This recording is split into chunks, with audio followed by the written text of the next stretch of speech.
I'm now going to discuss the different types of barriers that are on offer in different capital at risk structured products.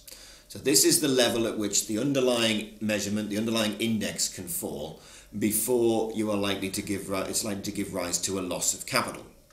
Now, the most common type in the market at the moment, and arguably the most favourite type, is an end of term barrier. This is also referred to as a European barrier, but let's not get too technical. Now, as the name suggests, the barrier is only observed at the end of the term of the investment period. And so it doesn't matter where the index might go to during the investment period, as long as it's above the barrier at the end of the term, the contract is designed to at least return your capital. Obviously, we're hoping it's going to be higher and it's going to give you a gain.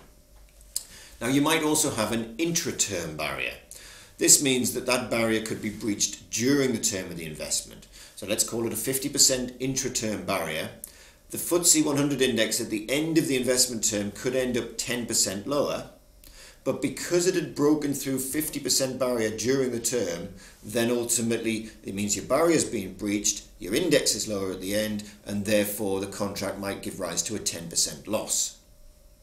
Now, that observation of that intra-term barrier is also quite crucial, because it might be, for example, only observed at the end of each year.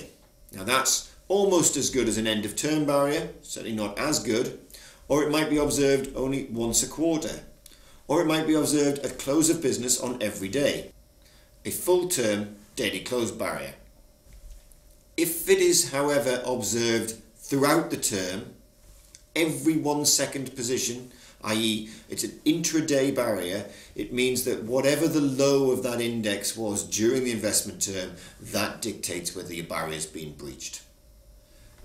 So if I've got two contracts and one of them has a full term daily closed barrier and one of them has an end of term barrier, and the closing level of the index on the worst day during that 5-year period was 60% lower, and at the end it ends up 25% lower, then because the full term daily closed barrier was breached, then that contract is going to give rise to a loss. Let's assume it's a 1-for-1 loss, so the contract will give rise to a 25% loss.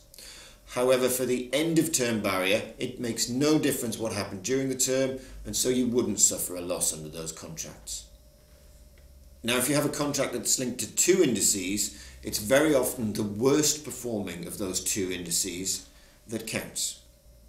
So you might have one index that falls by 50% and yet the other one only falls by 30%. It's the worst performing index that counts.